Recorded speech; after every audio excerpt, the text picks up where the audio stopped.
ஹீட்டப்பு மந்திரி மாவை சேனாதிராஜா கலூரியகர என்பதாக அந்த செய்திக்கு தலைப்பெற்றிருப்பதை காணலாம். இன்றைய தினம் லங்காதி பத்திரிகையிலும் அதே போல இன்றைய தினம் அத பத்திரிகையிலும் அவருடைய மரணம் தொடர்பான செய்திகள் முக்கியமாக இடம்பெடுத்திருப்பதை நாங்கள் காணக்கூடியதாக இருக்கிறது. அந்த அடிப்படையில் அவர் தொடர்பான விடயங்கள் கடந்த காலங்களில் பேசுபொருளாக மாறியிருந்த நிலையில் கடந்த சில தினங்களாக அவர் யாழ்ப்பாணம் போதனா வைத்தியசாலையில் சிகிச்சை பெற்று வந்த நிலையில் தன்னுடைய 82வது வயதில் நேற்று இரவு காலமாக இருக்கிறார். எனவே அவருடைய சிகிச்சை பலனளிக்காத நிலையில்தான் இவ்வாறு இலங்கை தமிழரசுக் கட்சியினுடைய மூத்த தலைவர்கள் ஒருவரும் முன்னாள் பாராளுமன்ற உறுப்பினருமான மாவை சேனாதிராஜா அவர்கள் காலமாக இருப்பதாக செய்திகள் வெளியாயிருப்பதை காணலாம்.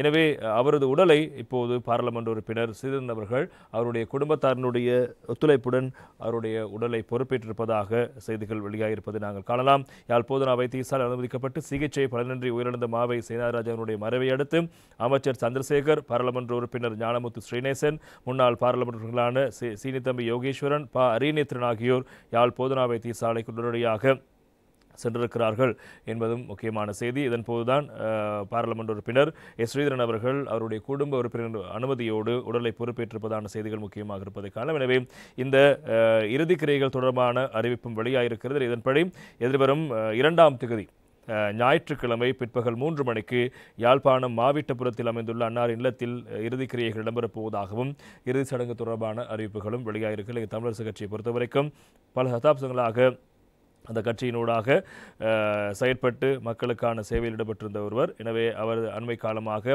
இலங்கை தமிழரசுக் கட்சியினுடைய தலைவர் பதவியிலிருந்து விலகுவதான அறிவிப்பு வெளியானது. பிறகு அவர் அந்த பதவியில் நீடிப்பார் என்று அறிவிக்கப்பட்டது.